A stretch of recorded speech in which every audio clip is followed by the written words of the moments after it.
मैं आमंत्रित करती हूँ सुप्रदीप भाई और सुधा जी, दोनों एक ही संगठन के साथी हैं, एक महाराष्ट्र के हैं, एक बंगाल के।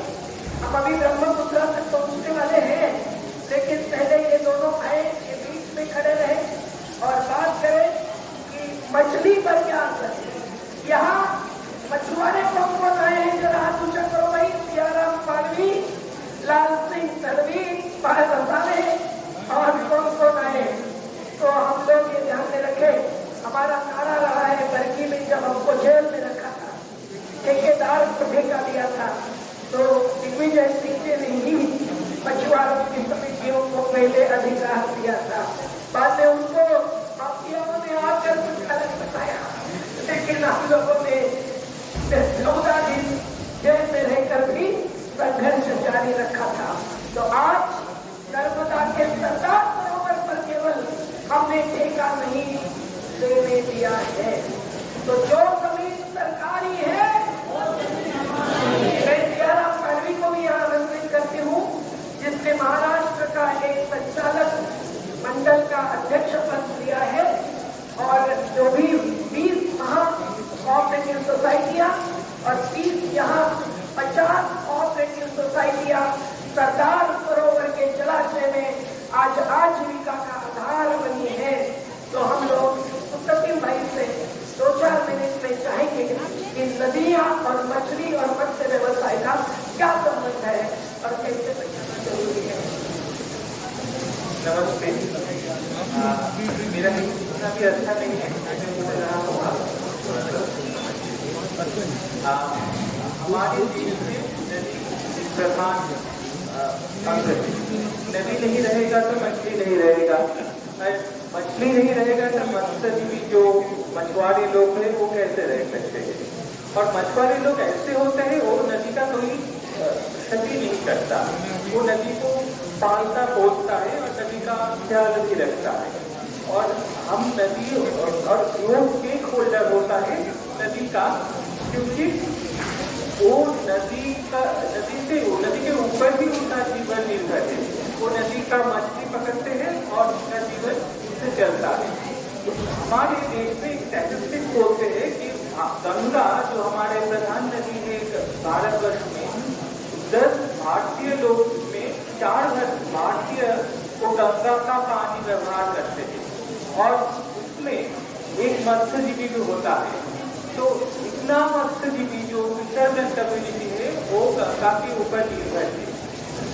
हमारे लोगों को हमारे दावी है कि इस मत्स्यजीवी को, इस फिशरमैन कम्युनिटी को एक प्रावधान दिए जाए और उसको जलपट्टा भी दे जाए, क्योंकि वो गंगा और उसके सहायक नदी और पूरे भारतवर्ष के जहाँ पर नदी है तो पानी है उसमें वो काम कर सके और स्वतंत्र से काम कर सके। और वो जो पॉलिसी है नेशनल लेवल पॉलिसी, उसमें भी हम मत्स्यजीवी कम्युनिटी का रिप्रेजेंटेटिव मांग कर रहे हैं, क्योंकि वो सभी उसमें कम्युनिकेशन बहुत अच्छा होगा। नहीं तो हम पॉलिसी का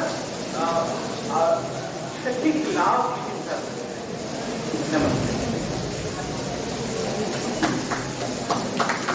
नमस्ते साथियों।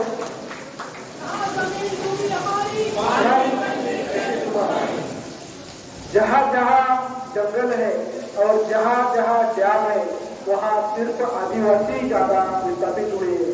आदिवासी लोग अपना जो बलिदान दे रहे हैं, लेकिन हम ये चाहते हैं कि जहाँ बड़ा डैम हुआ है, छोटा डैम हुआ है, वहाँ का जो संसाधन है वो स्थानिक लोगों के हाथों में रहना चाहिए और नदी और जो डैम है उसके ऊपर स्थानीय आदिवासी लोगों का कब्जा होना चाहिए। साथियों, जब नदी बहती थी तो नदी में बहुत सारी अलग अलग प्रजाति की मछली थी, लेकिन जब बड़े बड़े डैम बन रहे हैं उसमें बड़े बड़े ठेकेदार आ रहे हैं, अलग अलग नीति बन रही है, तो उसमें कैटफिश और अलग अलग मछली डाल रहे हैं। उसके कारण से जो हमारी नदी की मछली थी, डैम में पुरानी मछली थी, वो नष्ट हो रही है। वो सबसे बड़ा धोखा है। और हम ये चाहते हैं कि सरकार की जो महाराष्ट्र में सरकार की जो नीति है, बड़े डैम बड़े ठेकेदार या कंपनी को दे रहे हैं, वो हमारे आदिवासी लोगों के मछुआरे सोसाइटी के हाथों से जा रहे हैं, उसके खिलाफ से हम लड़ रहे हैं और लड़ के हम ये हासिल करेंगे, ऐसे मुझे लगता है। धन्यवाद। जहाँ जमीन डूबे हमारे, जहाँ जमीन डूबे हमारे। तो अभी बुधाजी भाई ने जैसा बताया वैसा ही हमने जो आज जैसे हम नर्मदा के विस्थापित है, तो आज हमने लड़के ही हमारे जमीन के बदले जमीन भी लिया है और आज हमने जो जल का ऊपर का जो अधिकार है वो संघर्ष करके ही पाया है। तो आज से हम जो हमारे नर्मदा घाटी में 21 सोसाइटी रजिस्ट्रेशन किया है महाराष्ट्र में, और आज भी हम अपना जो संघ जो बना है वो भी अभी 13 सोसाइटी का मिलकर एक संघ हमने बनाया है, तो उसका तहत अभी हम अधिकार पाए हैं। सवाल यही है कि नदी पर मछुआरों का भी हक है कि नहीं, पशुपालकों का हक है कि नहीं, आदिवासियों का हक है कि नहीं। तो पहाड़ी हो या मैदानी हो, जो स्थानिक स्वराज्य संस्था कही जाती है, पंचायत होती है पर उसके साथ ग्राम सभा होती है, नगर पालिका होती है पर उसके साथ वार्ड सभा होती है। नगर सेवक वार्ड सभा लेते नहीं है, और ग्राम सभा में अगर सभी बहने भाई नहीं आते हैं तो गांव के लोगों का अधिकार नर्मदा जैसी नदी पर, पहाड़ पर, रेत पर, जमीन पर, मछली पर नहीं रहता है। तो क्या हमें मंजूर है कि लोकसभा से ऊंची, लोकसभा से ऊंची साथियों, इसलिए मत्स्य व्यवसाय एक आजीविका का आधार है, पर नर्मदा पूरा जीवन का आधार है, और इसलिए हर नदी जल जीवन का आधार है।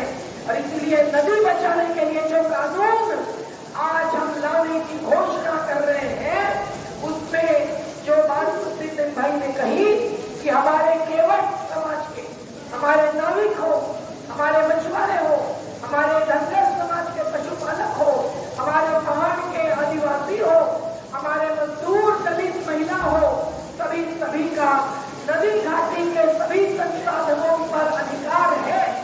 तो ऐसी कोई भी योजना नहीं आ सकती है जिसके लिए आपका सलाह सूचन नहीं लिया गया है।